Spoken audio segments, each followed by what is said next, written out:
Yung reaction nyo lang po sa PROSEC doon sa pagkakabasura ng contempt charges po kay Majority Leader. At saka yung second question ko, anong masasabi nyo doon sa hindi alam ni Attorney Jude Roy kung paano binili yung kanina? Well, una, yung pagkakabasura, alam na naman natin yan. Mukhang mutan academic dahil napag-usapan na po yan. Pero siguro pagpapakita lang din ito sa proseso na talagang napakawala namang basehan yung reklamo na yon. And in fact, it's part and parcel ng recognition din ng Senate Impeachment Court na talagang ibabasura nila lahat ng motion na sa tingin nila ay pamamaraan lang para i-sidetrack o i-delay ang proceedings. Obviously, lahat yon yung contempt proceedings sa pagdating doon sa usapin na yon ay pamamaraan lamang po para magkaroon ng sideshow dito para mas tumagal yung usapin. And we are of course, gladdened by that ruling because at least alam natin the trial can proceed based on evidence na kinakailangan talaga. Pangalawa, siguro yung ano yung pangalawa? Yung sa yung sa Defense Counsel, no? Yung sabi nga po natin, yung witness today, marami pang mas lalong katanungan. This is the 5th day already insofar as the impeachment insofar as the presentation of the defense evidence is concerned, pang-5 araw na po ito. Pero so far, wala po tayong namimit, kundi puro mga testigo na prenisinta na ng prosecution, tinatanong ng mga bagay at mga ebidensya na naipresent na nung una, na of which we are all willing to stipulate on. We're still waiting for the mothership, no? Yung tingin namin ang inaantay ng mga senador at inaantay nating lahat ay yung mga paliwanag, hindi yung mga titulo. Lahat ito naipresenta na. They have not been able to present a single witness that can fully explain the reason for which the Chief Justice did not declare in his SALN 31 million pesos of his bank deposits, why he did not declare all his assets when they should have been declared, at kung bakit hindi niya binubuksan ang kanyang dollar accounts. Yun ang inaantay natin lahat. And we've spent the entire afternoon on witnesses na naipresenta na rehash. Siguro panghuli, the most important realization here is that ang pakiramdam namin dito talaga, sa usapin lalo nung kanina, susubukan nilang hanapan ng pinaka-strained or minsan pinaka-napaka-stretched na paliwanag kung bakit hindi na ilagay o hindi naging makatotohanan ang SALN. Simpleng-simple yung katanungan kanina. 2004, may titulo na. Sinasabi nila sa araw po na ito, sa kanilang testigo na taga Quezon City, yung register of deeds, sabi nila, itong mga properties na ito ay nasa pangalan ng anak, hindi ito pagmamayari ni Chief Justice sa kanyang asawa. Ano ang basehan nila? Ang basehan nila ay ang titulo, ang TCT. Na wala daw sa pangalan ni Chief Justice, so kahit pasabihin natin na walang kapasidad yung mga anak, but we look at the title in terms of determining ownership. Yet when they present the last witness tonight, ang sasabihin nila is, bagamat fully paid na yan, na i-rehistro na sa pangalan nila ang CCT, hindi pa rin ho nila i-claim na pagmamayari ng ni Chief Justice ang kanyang asawa. Kaya hindi ito dinideklara. As early as October of 2004, they had fully paid for the property. As early as November 3 of 2004, yung titulo ng condominium ay nasa pangalan na po nila. Pero hindi po nila diniklara. Sabi nga po, ang pinakamabigat na katanungan dyan, sabi nila, ayaw namin ideklara kasi meron pa kaming away. Hindi namin malaman. Gusto namin ikansila. Sa napunta halos 4 na milyon na ipinambayad doon. Where was that declared? Kung totoo nga na ayaw nila i-declare yung condominium, nasaan yung pinambayad doon na gusto nilang mabawi? That's an asset. Hangin lang ba yun? Diba? So tama si Senate President Enrile. Sabi nga ni Senate President Enrile, hindi po pwedeng wala. Pumili kayo. I-declare ba yan sa SALN noong 2004 as a condominium?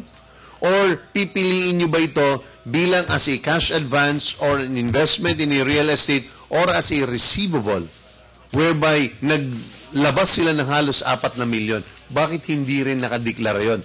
Dahil ba itinatago ito dahil hindi kayang bayaran or ma-justify ng kanilang sahod? Bakit 2010 lang ito lahat lumabas? Yun ang mga lalong mas lumalalim na katanungan. Dagdag lang, no, Weng, kay Miro. As a matter of fact, nung nakuha nga nila yung titulo nung November of 2004, pwede na kaagad nila ibenta yung titulo. No? And they would have earned from it. So, the fact that they did not declare it is a big question to all of us.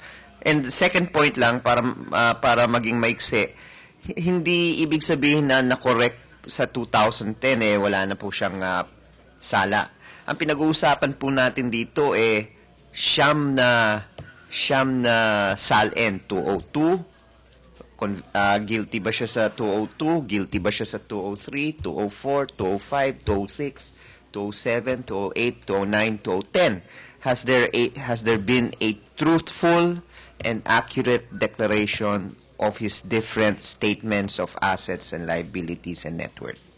Yun lang. Yung sinabi ng witness na 7 quarters or 7 quarters nakapagbayad na sila ng condominium dues from 2009 to 2011, yun ay pagkakakilala or acknowledgement po yun na sila ang may-ari ng unit. Otherwise, bakit ka magbabayad? Unit owner lang naman ang nagbabayad ng dues . It's nonsensical. Kalokohan yun kung nagbabayad ka ng dues tapos sasabihin mo na hindi ka may-ari. So ngayon, parang afterthought na lang yung sinasabi nila na gusto nilang ibalik yung pera nila . Kumbaga parang very flimsy talaga sa tutusin. If we call a spade, very flimsy po ang pinapalabas po na excuse dito sa huling witness natin, dito sa referring to the columns unit.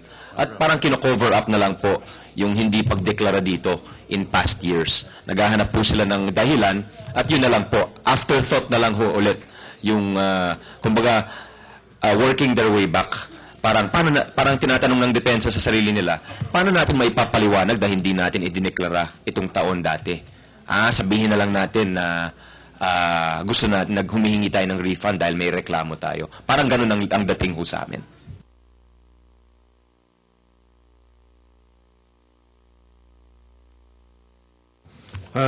Si Weng. Weng? Oh my goodness. Sorry, hindi na ako magtatanong. Nalaglag na bag ko.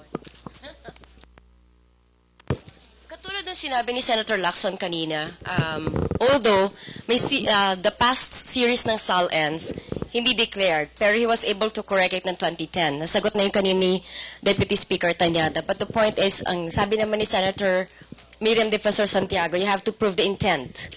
How will you prove the intent? Yun na challenge ni Miriam sa inyo kanina . Yung intent that can be inferred, Supreme Court sinabi yan, na i-infer o na nakukuha o napupulot po yan dun sa aksyon nung declarant, nung nagpa-file ng SALN. Pag taon-taon di niya dinedeklara yan, makikita mo na may intent na itago po yon. Wala po yung intent na yon sa klaso ni Yusek Plato sapagkat sinabi niya na businesswoman ho yung misis niya. Ang nakalimutan lang po niya ay sabihin kung ano po yung mga business na yon. In the case naman nila Montemayor at ni Racho, yung intent nakuha po doon sa pag hindi pagdeklara ng bank account at doon sa pag hindi deklara ng 2 sasakyan. Just for 1 year po yan. So, yun po ang jurisprudence o ang sinabi po ng Supreme Court. Ganun, doon po napupulot yung intent. Tsaka linawin natin yung sinabi na, good faith, yung sasabihin nila na, hindi naman namin sinasadya. Yung sinabi na natin, bagamat ito'y sa usapin talaga ng SALN, ito'y tinatawag natin na mala prohibita. Ibig sabihin, ito ay isang batas na ipinagbabawal hindi dahil kasuklam-suklam yung gawain, hindi tulad ng pagpatay na mala in se or on its own is a prohibited act. Pero pag tulad ng ganito, mala prohibita, nagkakaroon ng lipunan ng isang pagkilala na ang gawain na ito o aksyon na ito ay bawal. Pero sa mga ganong klaseng pagkakataon, hindi depensa ang good faith. At ang dahilan dyan ay dahil kapag payagan at pahintulutan natin ng mga tao na mag-claim na lamang na good faith is a defense, baliwala na yung SALN. Kung ganyan lang, after so many years, hindi mo dinideklara, pero nung nahuhuli ka na, ay bigla mo idideklara, sasabihin mo, pag paumanin po ninyo, nakalimutan ko lang. Kung papahintulutan natin yan, we completely destroy the use of the SALN as an annual measure of whether a public officer under oath is telling the truth and at the same time is accumulating wealth. Importante sa amin yun. Sa rebuttal, magpe-present ba kayo ng any evidence or witness na magpo-prove na, well, afterthought, dineclare sa 2010 SALN dahil alam niya ni Justice Corona na nagsisimula na yung impeachment against him sa House of Representatives. I think sinabi niya ni Congressman Angara before na talagang sinama sa SALN kasi pasok doon sa April submission ng SALN, hindi ba? Nagsisimula na by that time sa House of Representatives yung impeachment. Mapapatunayan niyo ba yung may direct testimony ba or document na may present na talagang, well, sinadya yun na isama sa SALN dahil alam niya na may impeachment na? Tulad lang ng sinabi ng Supreme Court, yung intent, may infer mo yan o makikita mo yan dun sa akto ng tao. Kung hindi niya dineklara for so many years, tapos suddenly dineklara nung 2011, nung kailan, the impeachment court pwedeng to take judicial notice o kaya nilang pansinin na meron ng impeachment against Merceditas Gutierrez yan dahil under the rules, the impeachment court can take judicial notice o kaya nilang pansinin yung mga bagay na hindi mo na kailangan i-prove dahil of general knowledge po siya, alam na po ng buong bayan o ng buong lipunan po. Sir, good evening. Obviously, hindi matatapos yung defense presentation ng kanilang mga witnesses hanggang Huwebes or the last day ng legislative calendar. So magkakaroon ng mahigit isang buwang break ito kung babalik sa May. Sa tingin ninyo yung mahabang panahon na mahihinto yung trial, may epekto kaya ito sa tinatakbo sa taong bayan? Yeah, sabi ni Weng, the interest of the people, mawawala ba? Or mababawasan ba?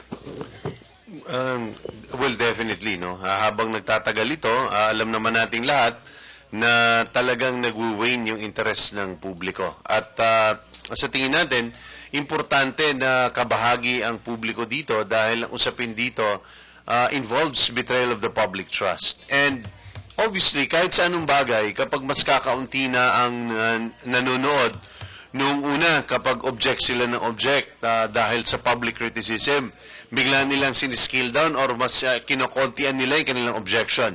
Kapag meron silang delaying tactic, kapag nakakatanggap sila ng kritisismo sa publiko, ay hinihinto nila or binabawasan nila. Pero ngayon ang publiko ay mababawasan ng interest dito na sa tingin namin. Kahit anong bagay, may usapin naman ng umay, kahit nga crispy patay, magsasawa ka rin, ano ha? Pero ang punto ko doon is, the longer drugs, obviously, the lesser people will be more interested with the case. That's a reality. And that's always to their advantage. Because they can always raise all the unnecessary or, in our perception, delaying tactics that they can to even further drag it. Because there will be no public that will be criticizing them. Siguro parang ang amin na lang ho dito is, para sa amin, kami bilang nung ako'y nagpa-practice ng abogasya, malinaw sa akin. Kapag ako ay abogado ng defendant at malinaw, concise, substantial ang ebidensya ko, gusto ko mabilis. Dahil baka magbago ang isip ng aking testigo, baka mawala pa yung ebidensya. So the faster it is always to the interest of my client if I have sufficient evidence. But if I do not, the first recourse is always postponement. Pahabain ng proseso habang hinahanapan mo ng pamamaraan para mabuo mo yung iyong istorya.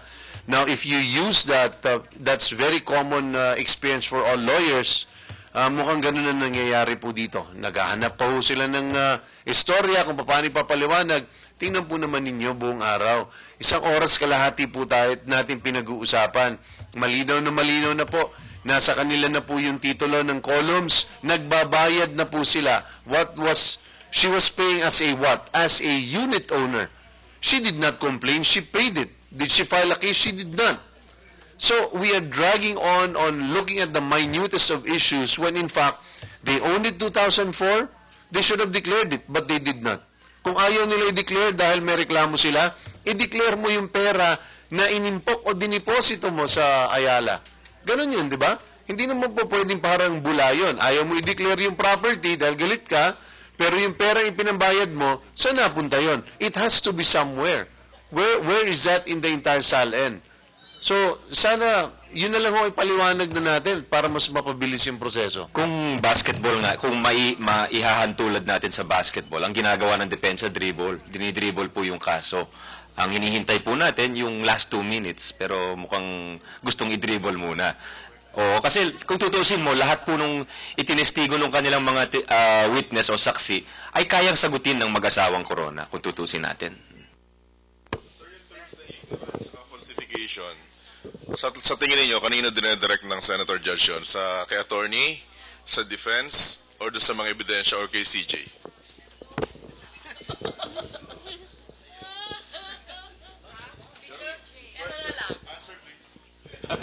Sir, ito na lang. Nang-uurot yan. Sir, ito lang. Hindi, ano yung tanong uli? Hindi, anong... Yung ignorance daw. Sino ba nagsabi nun? Ay, hindi po namin, baka all of the above. Lahat kayo. Sir, ito na lang. By saying na mawawala yung interest, mag-uwing yung interest ng publiko dito sa trial dahil doon sa lull na mangyayari, would you prefer na magkaroon na extension ang trial at instead wag sundin ng impeachment court yung legislative calendar na mag-recess ng March 24? Siyempre gusto natin mabilis, pero nire-respeto po natin yung desisyon ng korte. Parang isa lang ibig sabihin nito, no? Akala natin, agony in the garden, agony in the Senate palang magtutuloy-tuloy pala tayo dito. But like what Congressman Sani said, is we want this finished soonest. But in the end, it's always in the hands of the judges. If they have made a legislative calendar already and it cannot be adjusted, then we don't really have any choice. This is a constitutional process. The Senate is the sole trier of impeachment cases, so we will have to respect their decision. Thank you. Good evening. Good night. Okay, salamat.